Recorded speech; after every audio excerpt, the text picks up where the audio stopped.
नमस्कार मंडळी, कसे आहात? स्वागत आहे तुमचं आपल्या ग्रे किचनमध्ये। आज आपण बघणार आहोत खमंग खुसखुशीत असे मेदू वडे, जे अजिबात तेलकट होत नाहीत, तेलात घातल्यावर वितळतही नाहीत, तर वरून कुरकुरीत आणि आतून जाळीदार असे ते तयार होतात। मेदू वडे बिघडून नाहीत म्हणून सगळ्या टिप्स इथे दिलेल्या आहेत, त्यामुळे व्हिडिओ स्किप न करता शेवटपर्यंत बघा। हे वडे करण्यासाठी आपल्याला आधी डाळ भिजवून घ्यावी लागते।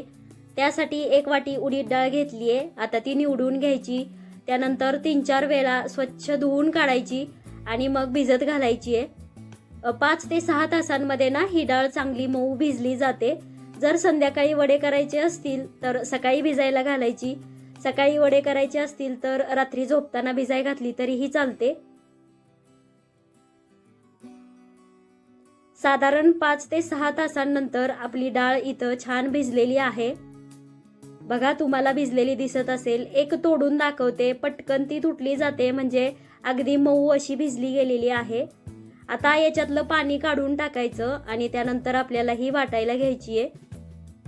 थोडी थोडी करून मिक्सरच्या भांड्यामध्ये घालायची आणि त्यानंतर ही वाटून घ्यायची। आता इथं एक टीप, ही जी डाळ आहे ना ती वाटताना शक्यतो छोटं भांडं घ्यायचं मिक्सरचं आणि थोडे प्रमाणामध्ये डाळ घालून आपल्याला ही वाटायची। ते जे मोठं भांडं असतं ना ते वापरलं तर डाळ एकदम बारीक अशी वाटली जात नाही, त्यामुळे शक्यतो हे भांडं वापरायचं। आणि असं कमी जास्त करत करत आपल्याला हे अगदी बारीक असं वाटून घ्यायचंय। जास्त प्रमाणामध्ये पाणी अजिबात वापरायचं नाही। एखादा दुसरा चमचा पाणी घालत घालत ही डाळ आपल्याला बारीक अशी वाटून घ्यायची आहे। जर डाळ जाडसर राहिली ना तर मग मेदूवडे घट्ट होतात, ते छान असे आतून भुसभुशीत होत नाहीत, त्यामुळे डाळ चांगली वाटली जाणं खूप गरजेचं आहे। इडलीच्या पिठाप्रमाणे अगदी कमी वेळामध्ये ही वाटून होत नाही। एक बॅच दळण्यासाठी साधारण 4-5 मिनिटं तरी लागतात। कमी जास्त मिक्सर करत करत थोडं पाणी घालत ही दळून घ्यायची आपल्याला। जर व्यवस्थित भिजलेली नसेल तरीही ती बारीक वाटली जात नाही आणि एका वेळी जास्त प्रमाणामध्ये भांड्यात घातली ना तरीही ती बारीक होत नाही, त्यामुळे व्यवस्थित भिजवून घ्यायची। त्यानंतर थोडी भांड्यामध्ये घालून मग ही वाटून घ्यायची आहे। इथं तुम्हाला दिसत असेल किती छान वाटली गेली आपली डाळ। आता मी ही काढून घेते आणि त्यानंतर बाकीची डाळ ही थोडी करून वाटून घ्यायची आहे। तुम्हाला तर माहितीच आहे, उडदाची डाळ खूप चिकट असते, त्यामुळे काढतानाही ती सहजासहजी काढता येत नाही मिक्सरच्या भांड्यामधून। अशा प्रकारचा एखादा स्पॅच्युला असेल ना तर ती सहजपणे काढली जाते, अगदी भांडं पुसून काढता येते। इथं बघा, एकदम मऊसूत अशी आपली डाळ दळली गेली आहे। ते ताट छोटं होतं, त्यामुळे मी काय केलं, सगळं पीठ या मोठ्या परातीमध्ये घेतलं। आता हे आपल्याला फेटून घ्यायचे। इथून पुढं थोडं मेहनतीचं काम आहे, पण मेहनत घेतली ना 7-8 मिनिटांसाठी तर वडे खूप छान होतात याच्यामुळे। जर पीठ व्यवस्थित असं फेटलं गेलं तर वडे आतून भुसभुशीत होतात, अजिबात घट्ट वगैरे होत नाहीत। त्यामुळे 7-8 मिनिटांपर्यंत आपल्याला हे चांगलं फेटून घ्यायचंय। याचा रंग असा पांढरा शुभ्र झाला पाहिजे आणि आपल्या हातालाही हे हलकं जाणवलं पाहिजे, तिथपर्यंत हे फेटून घ्यायचं। हे काम करताना अजिबात घाई करायची नाही, कंटाळा करायचा नाही आणि हात दुखून आला असं तर अजिबातच म्हणायचं नाही। 7-8 मिनिटांपर्यंत सातत्याने हे पीठ फेटत राहायचं। याच्यामध्ये मस्त हवा भरली गेली पाहिजे। बघा, इथं तुम्हाला दिसत असेल। तर आपलं मेदूवड्याचं पीठ इथं तयार झालंय। हे कसं ओळखायचं तेही मी तुम्हाला दाखवते। 1 वाटीभर पाणी घ्यायचं, त्याच्यात थोडंसं पीठ सोडायचं, वरती आलं म्हणजे तयार झालं म्हणायचं। जर पाण्याशी राहिलं खाली तर मग अजून थोडा वेळ हे फेटून घ्यायचं। इथं बघा, पाण्याच्या वरती तरंगतंय, म्हणजे हे परफेक्ट असं तयार झालंय। 2 मोठे चमचे तांदळाचं पीठ घेतलंय इथं, त्यानंतर खोबऱ्याचे बारीक काप घेतले थोडेसे, अर्धा चमचा आलं घेतलेलं आहे, 2 हिरव्या मिरच्या चिरून घेतल्यात, कढीपत्ता चिरून घेतलाय आणि ही काळी मिरी पावडर ही आहे 1 छोटा चमचा कुटून घेतलेली, ती या पिठामध्ये घातली। त्यानंतर तांदळाचं पीठ घातले। आता बाकी मिरची, आलं, कढीपत्ता, खोबरं जे काय घेतलेलं आहे ते सगळं याच्यात घालायचंय। चवीप्रमाणे मीठ घातलं, त्यानंतर पाव चमचा हिंग घालायचा आहे आणि अगदी चिमूटभर सोडा. सोडा जास्त प्रमाणामध्ये घालायचा नाही. जर जास्त झाला ना सोडा तर वडे तेलामध्ये वितळू शकतात. त्यामुळे खूप किंचित असा घालायचा आणि त्यानंतर हे सगळं एकजीव करून घ्यायचे. म्हणजे आपण मीठ, मिरची, आलं जे काही सगळं मिसळलेलं आहे ते याच्यामध्ये एकजीव व्हावं.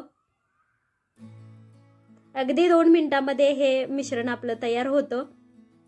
आता हे एका ठिकाणी असं जमा करून घेते आणि आपण लगेच वडे करायला घेणार आहोत. तिकडे मी तेलही तापत ठेवलेलं आहे.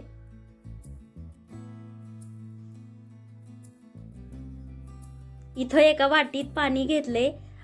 त्या पाण्यामध्ये हात असा बुडवून घ्यायचा आणि त्यानंतर थोडंसं पीठ घेऊन अशा प्रकारे वड्याचा आकार द्यायचे. अधूनमधून सतत पाण्याचा हात घ्यावा लागतो हा वडा तयार करताना, नाहीतर मग हे पीठ हाताला चिटकतं. त्यामुळे मीही सारखं पाण्याचा हात घेते. त्यानंतर या वड्याला आकार देते. मी मध्यम आकाराचे वडे करते. तुम्हाला लहान मोठे जसे करायचे तसे करू शकता.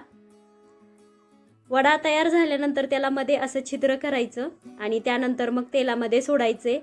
तेलाचं तापमान मध्यम पाहिजे. जास्त कडकडीत तेल गरम करायचं नाही किंवा जास्त गारही ठेवायचं नाही.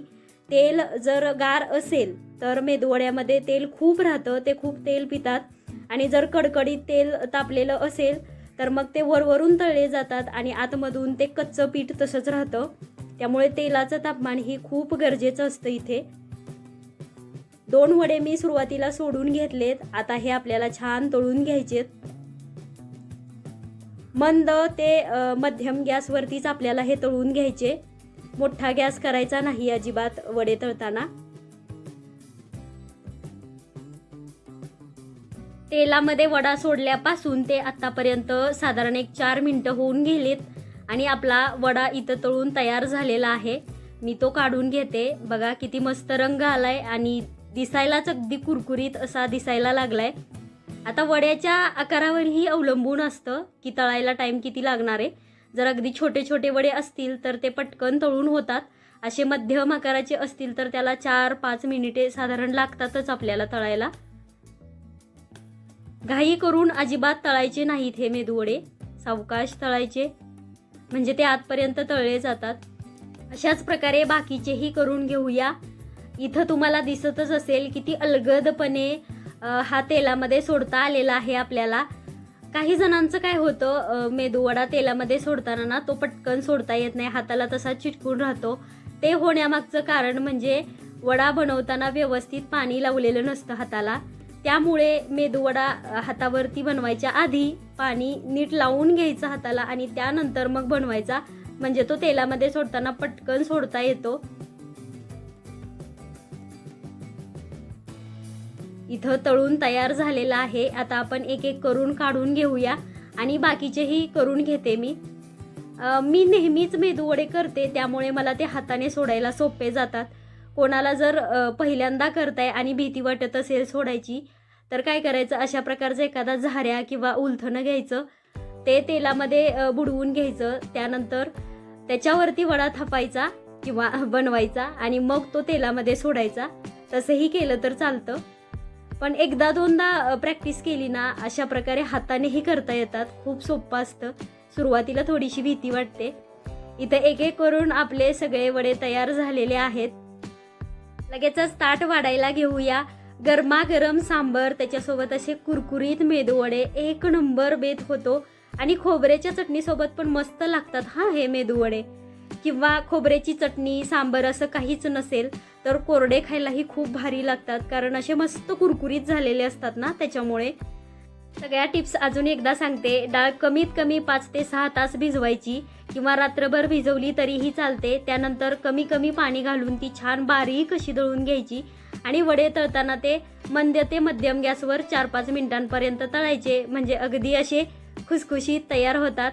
इथं बघा एक मेदूवडा मी तुम्हाला तोडून दाखवलाय. त्याच्यामध्ये तुम्हाला जाळी दिसत आहे, म्हणजे अगदी तो भुसभुशीत असा झालेला आहे. आतून असा पटकन दबला जातोय, म्हणजे घट्ट झालेला नाही हे तुम्हाला समजून येतच असेल. वरून छान कुरकुरीत होतो, आतून मस्त असा भुसभुशीत होतो. त्यामुळे आपण सांगितलेल्या सर्व टिप्स सहित अशा प्रकारचा मेदूवडा एकदा नक्कीच बनवून बघा आणि कसा झाला ते मला कमेंटमध्ये येऊन सांगा. भेटू एका नवीन व्हिडिओ सोबत. तोपर्यंत धन्यवाद.